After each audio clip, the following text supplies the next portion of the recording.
ओम नमो भगवते वासुदेवाय नमः। नमस्कार बंधुगण आपण मानकु आम यूट्यूब चैनल को स्वागत। आज आम आपण मानकु कहबू 9 और 10 तारिखर दिनटी आपणकर किपरि साब्यस्त हेबो, केउ प्रकार ए दुई दिन को आपण प्लानिंग करिवे, ए दुई दिनर स्थिति आपणकर किपरि रहिबो, ता सहित जदि आम विशेष भाव में आपको कहबू केउ सब जिनिस रे आपणको फायदा हेबो, केउ सब जिनिस रे आपणको सावधानियता अवलंबन करबा को पड़िबो, आपणकर लव लाइफ किपरि रहिबो, क्यारियर किपरि रहिबो, बिजनेस आउ व्यापार किपरि रहिबो, ता सहित स्वास्थ्यर महत्वपूर्ण इनफॉरमेशन मध्ये आमे आपण मानकु देबू। आउ ए वीडियो शेष रे आमे आपण मानकु किछि उपाय विषय मध्ये कहबू, जहा द्वारा आपण ए दिन को आहुरी अधिक शुभ और मंगलदायक साब्यस्त करि परिबे।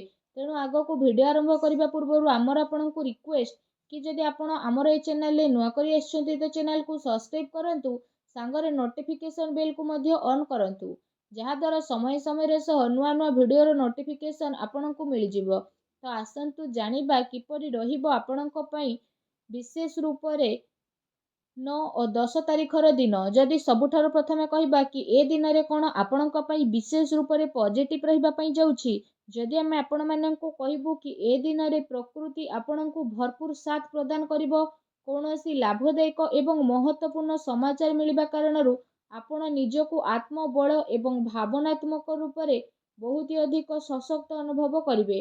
अटकी थिबा कार्य को पूरा करिबा पई जदि कहिबा आपण पूरा परिश्रम करिवे, ए दिन आपणक पई बहुत ही लाभदायक दिन विशेष रूप से सिद्ध हेबो। ए दिन कौनसी महत्वपूर्ण समाचार आपणको अवश्य मिलिबो, आर्थिक समस्या सुधुरिबो, अटकी थिबा कौनसी जमी बाड़ी संबंधित कार्य रे आपणको सफलता मिलिबार विशेष रूप से जोग बनुछि। कौनसी पुराणा मित्रंक द्वारा साक्षात हेबा कारणरू मन आपणकर बहुत प्रसन्न रहिबो। ए दिन सुख सुविधा जेपरि जिनिस को किणा किणी रे आपण आपणक टाइम को स्पेंड करिवे, निजर प्रतिभा और क्षमता को बुझिबे, जहा द्वारा आपणकर व्यक्तित्व रे आहुरी अधिक निखार देखिबा को मिलिबो तथा समाज रे आपणकर छवि देखिबा को मिलिबो। ए दिन व्यस्ततापूर्ण रहिबो, कामर बहुत ही अधिक बोझ रहिबो, किंतु सफलता मिलिबा द्वारा थकापणा आपणको आदो हेबो नाही, उत्साह मध्य आपणकर बनिकी रहिबो। घरे बंधु बांधवक आगमन द्वारा मौज मजलिस रे आपणकर टाइम को स्पेंड करिवे।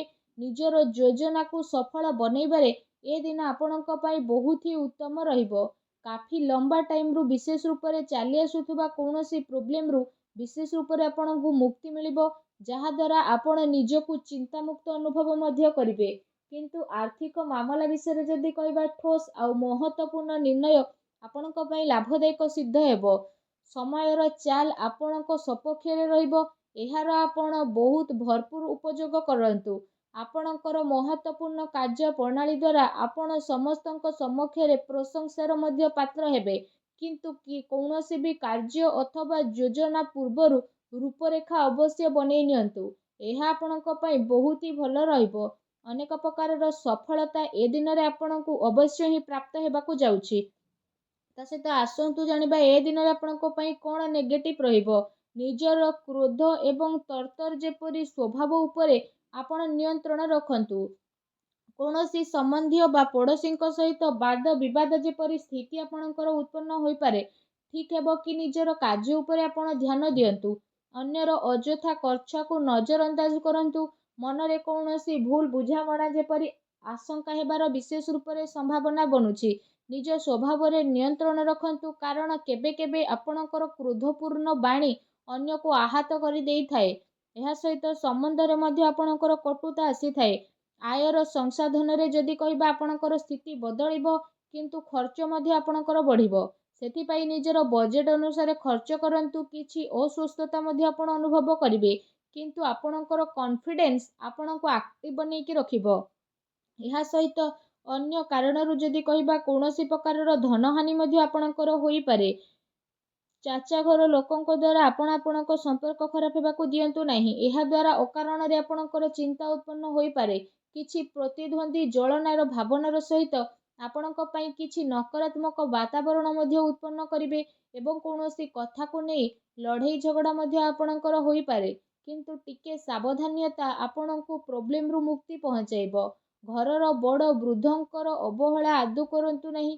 केबे केबे भूल बुझामणा एवं अलस्वामी कारणरू जदि कहबा ଆପଣଙ୍କର ବନୁଥିବା କାର୍ଯ୍ୟରେ ରୋକାବଟ ମଧ୍ୟ ଆସିପାରେ।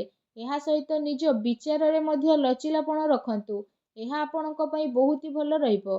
ଆସନ୍ତୁ ଜାଣିବା ଏ ଦିନରେ ଆପଣଙ୍କର ଲଭ୍ ଲାଇଫ୍ କିପରି ରହିବ। ବିବାହିତ ଜୀବନରେ ସାମଞ୍ଜସ୍ୟ ଆପଣଙ୍କର ରହିବ। ମନୋରଞ୍ଜନ ସମ୍ବନ୍ଧିତ କାର୍ଯ୍ୟରେ ସମୟ ବ୍ୟତୀତ ହେବା ଦ୍ୱାରା ପରିବାରରେ ହାସ୍ୟ ପରିହାସରେ ଖୁସିର ମାହୋଲ ରହିବ। ପାରିବାରିକ ବାତାବରଣ ଏ ଦିନରେ ଆପଣଙ୍କର ସୁଖଦପୂର୍ଣ୍ଣ ରହିବ। ପ୍ରେମ ସମ୍ବନ୍ଧରେ ମଧ୍ୟ ପ୍ରଗାଢ଼ତା ଆସିବ। ରୋମାଣ୍ଟିକ୍ ମାହୋଲ ମଧ୍ୟ ରହିବ। ନିକଟ ସମ୍ବନ୍ଧୀଙ୍କ ଦ୍ୱାରା ଆପଣ ଡିନରରେ ଯିବାର ମଧ୍ୟ ପ୍ରୋଗ୍ରାମ ବନେଇ ପାରନ୍ତି। କାଫି ସମୟ ପରେ ଆପଣ ଘରୁ ବାହାରିବା ଏବଂ ଲୋକଙ୍କ ସହ ମିଳାମିଶି କରିବା ଖୁସି ଆପଣଙ୍କୁ ବିଶେଷ ରୂପରେ ପ୍ରଦାନ କରିବ। ପାରିବାରିକ ବାତାବରଣ ଖୁସି ଭରା ରହିବ। ଘରର ସବୁ ସଦସ୍ୟମାନେ ଜଣେ ଆଉ ଜଣଙ୍କ ସହିତ ନିଜର ଟାଇମକୁ ସ୍ପେଣ୍ଡ କରିବେ। ବାହାର ସମ୍ବନ୍ଧରେ ସାବଧାନ ରୁହନ୍ତୁ। ଏହାଦ୍ୱାରା ମାନହାନି ହେବାର ମଧ୍ୟ ସମ୍ଭାବନା ରହିଛି। ପରିବାରର ବ୍ୟକ୍ତି ଆପଣଙ୍କୁ କିଛି କଥା କହିପାରନ୍ତି। ତା ସହିତ କାମର ବ୍ୟସ୍ତତା ଦ୍ୱାରା ଆପଣ ପରିବାରକୁ ଟାଇମ୍ ଦେଇପାରିବେ ନାହିଁ। ସେଥିପାଇଁ ଆପଣ ସେସବୁ ପାଇଁ କିଛି ଟାଇମ୍ ଅବଶ୍ୟ ବାହାର କରିଦିଅନ୍ତୁ।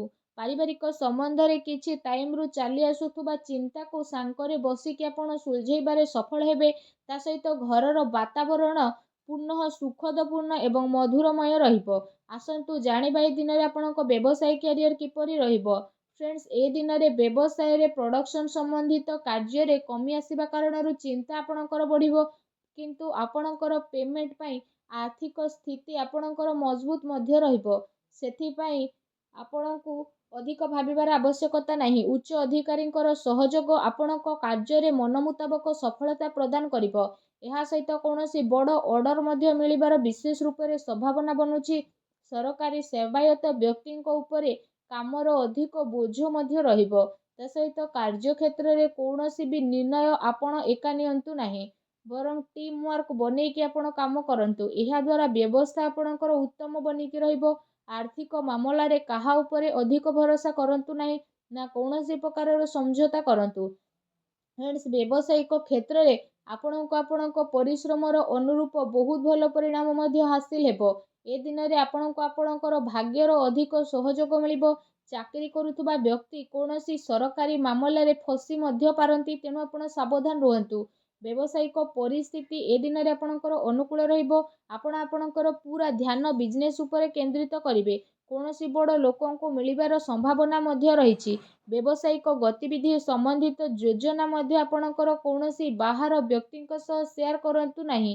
କେହି ଏହାର ଅନୁଚିତ ଉପଯୋଗ ମଧ୍ୟ କରିପାରେ ଏବଂ ଅର୍ଡର ସମ୍ବନ୍ଧିତ ସବୁ କାର୍ଯ୍ୟରେ ସ୍ଥିତି ଆପଣଙ୍କର ବଦଳିବ। ଚାକିରି କରୁଥିବା ବ୍ୟକ୍ତିବିଶେଷଙ୍କ ପାଇଁ ଏ ଦିନ ବହୁତ ହି ଲାଭଦାୟକ ଦିନ ରହିବା ପାଇଁ ଯାଉଛି। ଫ୍ରେଣ୍ଡସ୍, ଚାକିରି ସମ୍ବନ୍ଧିତ ଯଦି କହିବା, ଏ ଦିନରେ ଆପଣଙ୍କୁ ବହୁତ ଅଧିକ ଖୁସି ଖବର ଅବଶ୍ୟ ହିଁ ପ୍ରାପ୍ତ ହେବ, ଯାହାଦ୍ୱାରା ଆପଣଙ୍କୁ କାଫି ଖୁସିର ଅନୁଭବ ହେବ। ଆସନ୍ତୁ ଜାଣିବା ଏ ଦିନରେ ଆପଣଙ୍କ ସ୍ୱାସ୍ଥ୍ୟ କିପରି ରହିବ। ଯଦି କହିବା ଗ୍ୟାସ୍ ଏସିଡିଟି ଦ୍ୱାରା ଆପଣଙ୍କୁ ପ୍ରୋବ୍ଲେମ ରହିବ। ଖାଦ୍ୟପେୟରେ ସଂଯମତା ରଖନ୍ତୁ। ବ୍ୟବସ୍ଥିତ ଦିନଚର୍ଯ୍ୟା ଆସିବାର ଅତି ଆବଶ୍ୟକତା ରହିଛି। ତା ସହିତ ସ୍ୱାସ୍ଥ୍ୟ ମୌସୁମୀ ପରିବର୍ତ୍ତନ କାରଣରୁ ଥକାପଣ ଆପଣଙ୍କୁ ବିଶେଷ ରୂପରେ ଅନୁଭବ ହେବ। କମଜୋରି ଅନୁଭବ ହେବ। ନିଜର ଇମ୍ୟୁନି ସିଷ୍ଟମକୁ ଷ୍ଟ୍ରଙ୍ଗ ରଖନ୍ତୁ। ଏହା ସହିତ ନିଜ ସ୍ୱାସ୍ଥ୍ୟକୁ ଆହୁରି ଅଧିକ ଭଲ ରଖିବା ପାଇଁ ଆପଣ ପ୍ରତ୍ୟେକ ଦିନ ଯୋଗ କରନ୍ତୁ, ବ୍ୟାୟାମ କରନ୍ତୁ, ସୁସ୍ଥ ରୁହନ୍ତୁ। ଆସନ୍ତୁ ଜାଣିବା ଏ ଦିନରେ ଆପଣଙ୍କ ପାଇଁ କ'ଣ ବିଶେଷ ଉପାୟ ରହିଛି। ଏ ଦିନରେ ଆପଣ ସ୍ନାନ ଆଦି ବିଶେଷ ଭାବରେ କରିସାରିବା ପରେ ବହୁତ ହି ସଚ୍ଚା ଦିଲରେ, ବହୁତ ହି ସଚ୍ଚା ଭାବରେ ଚାଉଳ ଏବଂ ଦୁଗ୍ଧର କ୍ଷୀର ବନାନ୍ତୁ। ସେଥିରେ ଆପଣ ଚିନି ବଦଳରେ ମିଶ୍ରି ମିଶାନ୍ତୁ। ଆଉ ତାପରେ ଆପଣ ସେ କ୍ଷୀରି ଯେତେବେଳେ ପ୍ରସ୍ତୁତ ହୋଇଯିବ, ତାକୁ ଭୋଗ ସବୁଠାରୁ ପ୍ରଥମେ ଆପଣ ମା ଲକ୍ଷ୍ମୀଙ୍କ ପାଖରେ ଲଗାନ୍ତୁ। ଏହାପରେ ସେ କ୍ଷୀରିକୁ ଆପଣ ଗରିବ ଲୋକଙ୍କ ଭିତରେ ବାଣ୍ଟି ଦିଅନ୍ତୁ। ଏପରି କରିବା ମାତ୍ରେ ହିଁ ମା ଲକ୍ଷ୍ମୀଙ୍କର କୃପା ଆପଣଙ୍କୁ ପ୍ରାପ୍ତି ହେବ। ଆଶା କରୁଛି ଆଜିର ଭିଡ଼ିଓଟି ଭଲ ଲାଗିଥିବ। ଭିଡ଼ିଓଟି ଭଲ ଲାଗିଥିଲେ ଭିଡ଼ିଓଟିକୁ ଲାଇକ୍ଟେ କରନ୍ତୁ। ଚ୍ୟାନେଲରେ ନୂଆ ଆସିଲେ ଚ୍ୟାନେଲକୁ ସବସ୍କ୍ରାଇବ୍ କରନ୍ତୁ। ଧନ୍ୟବାଦ।